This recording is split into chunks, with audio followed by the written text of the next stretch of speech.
मैं लाहिड़ी महाशय की धर्म पत्नी श्रीमती काशीमणि से चर्चा कर रहा था। पूज्य माता जी, मैं जब नन्हा सा बच्चा था तभी आपके अवतारी पति का आशीर्वाद मुझे मिल गया था। वे मेरे माता पिता और मेरे गुरु श्री युक्तेश्वर जी के भी गुरु थे। अतः क्या आप अपने पावन जीवन के कुछ प्रसंग सुनाकर मुझे धन्य करेंगी?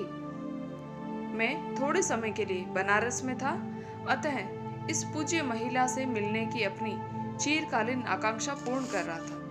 बनारस के गरुड़ेश्वर मोहल्ले में लाहिड़ी परिवार के घर में उन्होंने अत्यंत प्रेम से मेरा स्वागत किया।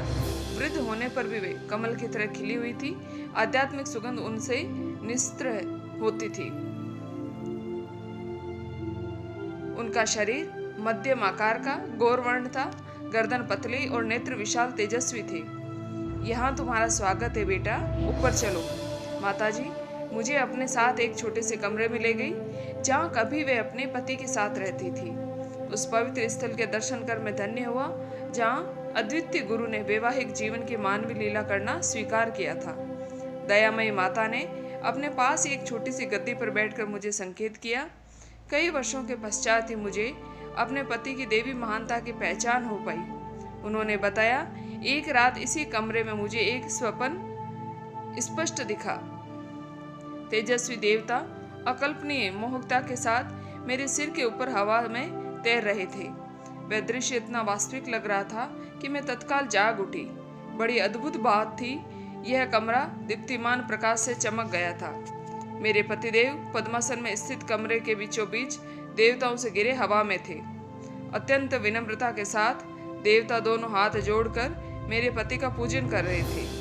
मैं इतनी विस्मित हुई कि लगा कि मैं अभी भी स्वप्न में ही हूँ। तभी लाहिड़ी महाशय ने कहा, नारी तुम स्वप्न नहीं देख रही हो, अपनी निद्रा हमेशा हमेशा के लिए त्याग दो।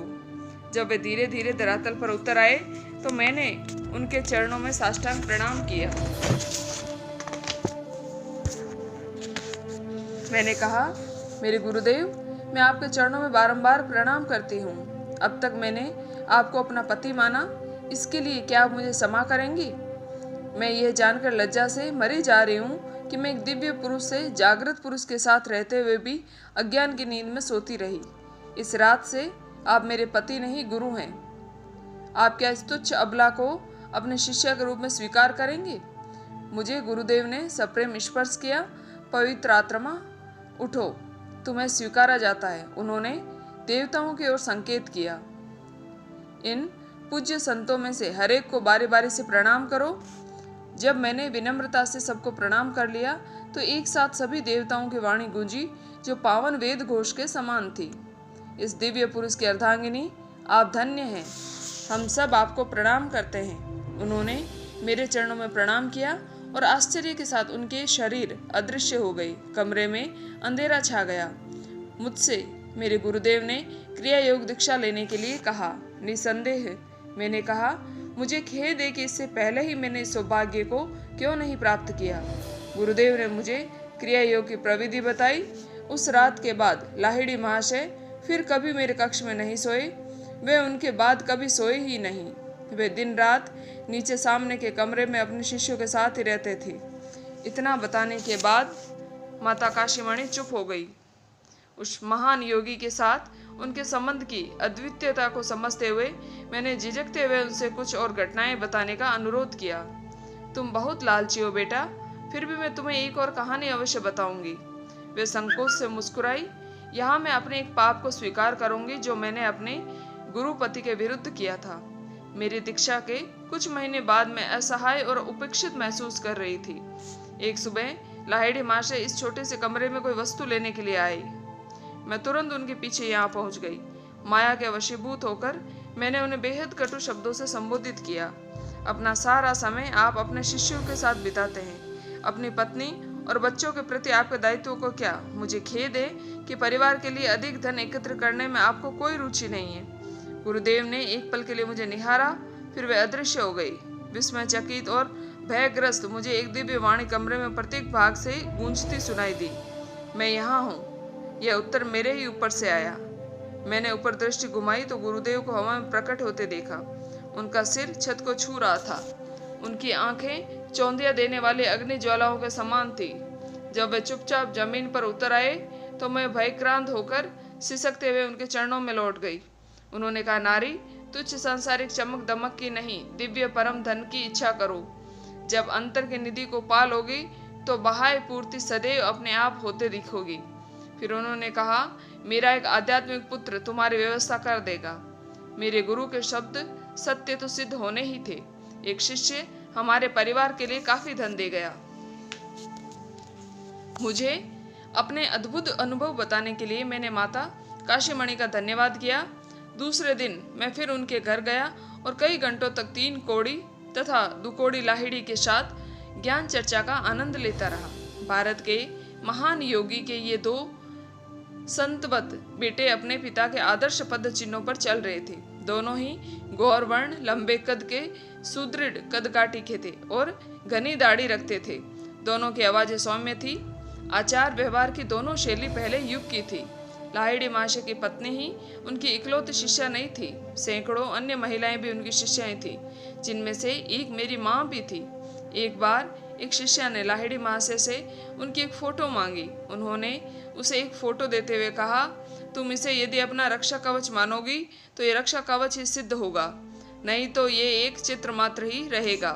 कुछ दिन पश्चात वही शिष्य लाहिड़ी महाशय के बहू के साथ एक टेबल के पास बैठकर भगवत गीता का अध्ययन कर रही थी। टेबल के पीछे लाहिड़ी महाशय की फोटो टंगी हुई थी। अचानक भयंकर आंधी शुरू हुई और बिजलियां कड़कड़ाने लगी। लाहिड़ी महाशय, हमारी रक्षा करो।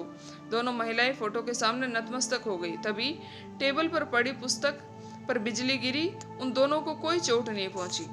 मुझे ऐसा लगा मानो उस तीव्र उष्णता से बचाने के लिए मेरे चारों ओर बर्फ की दीवारें खड़ी कर दी गई थी। उस शिष्या ने बाद में बताया, लाहिड़ी महाशय ने अपनी एक शिष्या अभया से संबंधित 2 चमत्कार किए थे। एक दिन अभया अपने पति के साथ, जो कलकत्ता में वकील थे, गुरु दर्शन के लिए काशी जाने के लिए घर से चल पड़ी। अत्यंत व्यस्त यातायात के कारण उनकी घोड़ा गाड़ी स्टेशन पर देर से पहुंची। वे लोग जिस समय हावड़ा स्टेशन पर पहुंचे उस समय काशी जाने वाली ट्रेन चलने के लिए सीटी दे रही थी। अभया टिकट घर के पास चुपचाप खड़ी हो गई। लाहिड़ी महाशय, मैं आपसे प्रार्थना करती हूँ कि इस गाड़ी को कृपा करके रोकिए। वह मन ही मन प्रार्थना कर रही थी आपके दर्शन के लिए, और एक दिन रुकने की कसक मैं सहन नहीं कर सकती। छुक छुक करती गाड़ी के पहिए गोल गोल घूमते रहे, पर गाड़ी आगे नहीं बढ़ी। गाड़ी का ड्राइवर और यात्रीगण यह अद्भुत घटना देखने के लिए प्लेटफार्म पर उतर पड़े। रेलवे का एक अंग्रेजी गार्ड अभया और उसके पति के पास आया। उसने कहा, बाबू, पैसा मुझे दीजिए, मैं आपकी टिकट लेता हूँ, तब तक आप लोग गाड़ी में चढ़िए। वह दंपति जैसे ही गाड़ी में बैठ गए और उनके टिकट उनके हाथ में आ गए, ट्रेन धीरे धीरे आगे सरकने लगी। जल्दी जल्दी में ड्राइवर और यात्रीगण अपनी अपनी जगह की ओर दौड़ पड़े। उनमें से कोई ये समझ नहीं सका कि गाड़ी अचानक कैसे चल पड़ी, और पहली बात तो वह रुकी ही क्यों थी। काशी में लाहिड़ी महाशय के घर पहुंचने पर अभया ने लाहिड़ी महाशय के आगे साष्टांग प्रणाम किया और उनके चरण स्पर्श करने का प्रयास करने लगी। तभी लाहिड़ी महाशय बोल पड़े, अभया, अपने आप को संभालो, मुझे कष्ट देने में तुम्हें कितना आनंद आता है, जैसे कि तुम यहाँ अगली गाड़ी से आ ही नहीं सकती थी। अभया एक अन्य स्मरणीय अवसर पर लाहिड़ी महाशय के पास आई थी। इस बार उसे उनकी मध्यस्थता ट्रेन के लिए नहीं वरन संतान के लिए चाहिए थी। मैं आपसे विनती करती हूँ कि मेरी 9वीं संतान बच जाए। उसने कहा, मुझे 8 बच्चे हुए और सभी जन्म के शीघ्र ही बाद मर गए। लाहिड़ी महाशय सहानुभूतिपूर्वक मुस्कुराई। तुम्हारी होने वाली 9वीं संतान जीवित रहेगी। मेरे निर्देशों का अत्यंत सावधानी से पालन करना। यह संतान एक बच्ची होगी और इसका जन्म रात को होगा। इस बात का ध्यान रखना कि तेल का दिया सूर्योदय तक जलता रहे। बीच में सो मत जाना, जिससे दीपक को बुझाने का अवसर मिल जाए। ठीक जैसा कि सर्वस्व गुरु ने पहले ही देख लिया था, अभया को एक बच्ची हुई और उसका जन्म रात्रि को हुआ था। अभया ने अपनी दाई को दिए में तेल डालते रहने के लिए कह रखा था। दोनों महिलाओं ने करीब भोर तक जाकर अनिवार्य पहरा रखा, परंतु आखिर में सो गई। दिए का तेल लगभग समाप्त हो गया था। उसकी ज्योति मंद होकर फड़फड़ा रही थी। तभी कमरे के द्वार की कुंडी खुल गई और जोर से आवाज के साथ दरवाजा खुल गया। चकित महिलाएं जाग उठी। आश्चर्यचकित आंखों से लाहिड़ी महाशय के प्रतिबिंब को देखा। अभया, देखो, दीपक बुझ ही गया है। उन्होंने दीपक की ओर इशारा किया, जिसमें दाई तुरंत तेल डालने लगी। जैसे ही दिए की लो तेज हो गई, लाहिड़ी महाशय अंतर्ध्यान हो गई। दरवाजा अपने आप बंद हो गया। कुंडी बिना किसी दृश्यमान साधन के अपने आप लग गई। अभिया की 9वीं संतान बच गई। 1934 में जब मैंने उनसे उसके बारे में पूछताछ की, तब भी वह जीवित थी। लाहिड़ी महाशय के एक शिष्य आदरणीय श्री कालीमार राय ने मुझे गुरु के साथ बिताए अपने जीवन के अनेक रोचक संस्मरण सुनाए थे। राय ने मुझे बताया, मैं प्रायः वाराणसी में लाहिड़ी महाशय के घर पर कई बार सप्ताहों तक अतिथि बनकर रहता था।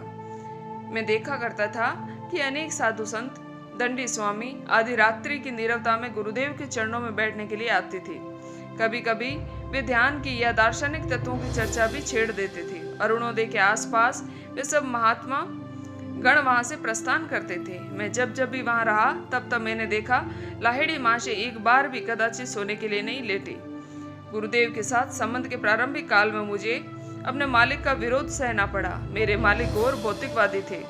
अपने कर्मियों में मुझे कट्टर धर्मांध लोग नहीं चाहिए। वे तिरस्कार के साथ कहा करते थे, तुम्हारे पाखंडी गुरु से कभी मेरी भेंट हो गई तो मैं उसे कुछ ऐसा सुनाऊंगा कि उसे याद रहेगा। अपने कर्मियों में मुझे कट्टर धर्मांध लोग नहीं चाहिए।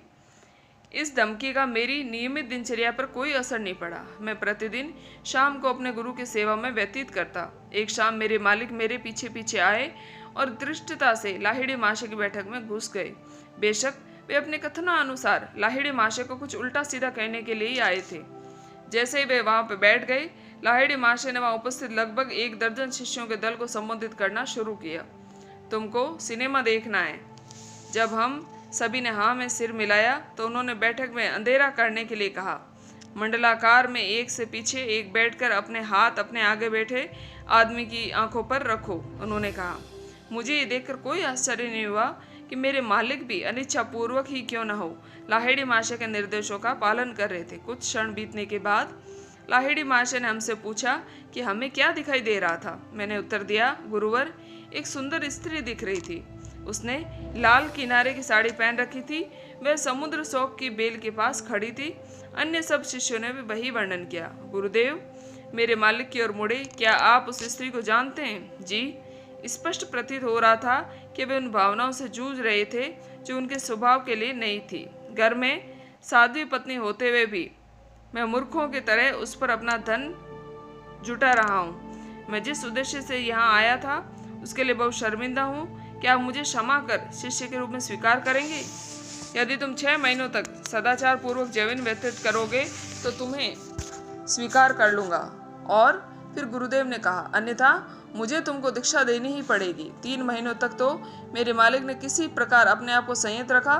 फिर उसी स्त्री के साथ दोबारा अपने संबंध बना लिए। 2 महीनों बाद उनका देहांत हो गया।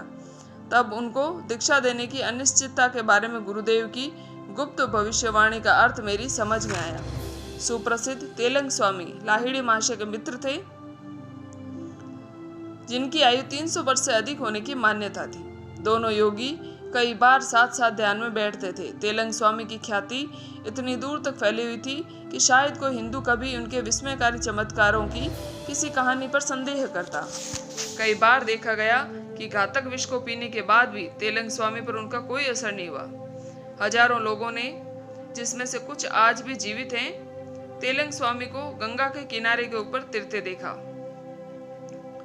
कई कई दिनों तक वे पानी के ऊपर बैठे रहते या बहुत दिनों तक लहरों के नीचे छिपे रहते। भारतीय सूर्य की निर्दयी धूप में मणिकर्णिका घाट के दहकते प्रस्तर खंडों का निश्चल अवस्था में तेलंग स्वामी की निर्वस्त्र मूर्ति दिखाई देना एक सामान्य सी बात थी।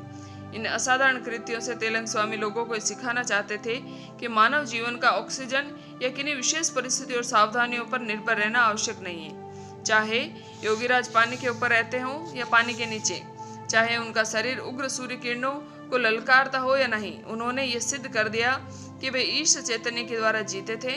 मृत्यु उनको स्पर्श नहीं कर सकती थी। तेलंग स्वामी हमेशा पूर्ण निर्वस्त्र रहते थे। वाराणसी के त्रस्त पुलिस उन्हें बौखलाने वाले शरारती बच्चे के समान मानने लगी थी। प्राकृतिक अवस्था में रहना उनके लिए सहज था। ईडन के गार्डन में रहने वाले प्रथम मानव आदम की भांति ही उन्हें नग्नावस्था का भान नहीं था, परंतु पुलिस को पूरा बांध था और उन्हें पकड़कर जेल में डाल दिया। इससे पुलिस ही मुश्किल में पड़ गई। तेलंग स्वामी की महाकाय देह शीघ्र ही अपने संपूर्ण नित सामान्य अवस्था में जेल की छत पर दिखाई देने लगी। उनकी कोठरी पर लगा ताला ज्यों का त्यों था। वे बाहर कैसे निकले, किसी को नहीं समझ आ रहा था। हतोत्साहित पुलिस अधिकारियों ने एक बार फिर अपना कर्तव्य पूरा किया। इस बार उन्होंने कोठरी के सामने एक सिपाही को ही खड़ा कर दिया। सत्य के सामने शक्ति को फिर एक बार मात खानी पड़ी। महान योगीराज शीघ्र ही अपने निश्चिंत भाव से छत पर टहलते दिखाई दिए। न्याय देवी आंखों पर पट्टी बांधे रहती है। तेलंग स्वामी के मामले में निरुत्तर हुई पुलिस ने न्याय देवी का ही अनुसरण करने का फैसला कर लिया। तेलंग स्वामी हमेशा मौन रहते थे। गोल गोल चेहरा, बड़े पीपे की तरह विशाल पेट होते हुए भी वे कभी कभी खाते थे। कई सप्ताहों तक निराहार रहने के बाद वे हांडिया भर भर कर भक्तों द्वारा अर्पित किया गया दही खाकर अपना उपवास तोड़ते। एक बार एक नास्तिक ने तेलंग स्वामी को पाखंडी सिद्ध करने का निश्चय किया। उसने दीवार के सफेदी के लिए इस्तेमाल किया जाने वाला चूना घोलकर एक बाल्टी पर उनके सामने रख दिया। फिर उनसे बड़ी श्रद्धा का ढोंग करते हुए कहा, महात्मन, मैं आपके लिए कुछ दही लाया हूँ, कृपया इसे स्वीकार करें। तेलंग स्वामी ने बिना किसी हिचक के उस जलते हुए चूने के कई लीटर घोल को आखिरी बूंद तक पी ली। कुछ ही मिनटों में वह कुकर्मी पीड़ा से छटपटाते हुए भूमि पर लौटने लगा। बचाइए स्वामी जी, बचाइए, वे चीखने लगा। मेरा शरीर जल रहा है, मेरी कुटिल परीक्षा के लिए क्षमा कीजिए। महान योगीराज ने अपना मौन भंग किया और कहा, शैतान, उन्होंने कहा, तुमने जब ये विष मुझे पीने के लिए दिया तब तुम्हारी समझ में ये नहीं आया कि मेरा जीवन तुम्हारे जीवन के साथ एक है। यदि मुझे ये ज्ञान नहीं होता कि मेरे पेट में ईश्वर उसी तरह विद्यमान है जिस तरह ब्रह्मांड है, हर अणु परमाणु में है, तब तो चूने के घोल ने मुझे मार ही डाला होता। अब तो कर्म का देवी अर्थ तुम्हारी समझ में आ गया है, इसलिए फिर कभी किसी के साथ कोई चाल चलने की कोशिश मत करना। तेलंग स्वामी के इन शब्दों के साथ ही वह पापी कष्ट मुक्त हो गया और चुपचाप वहां से चला गया।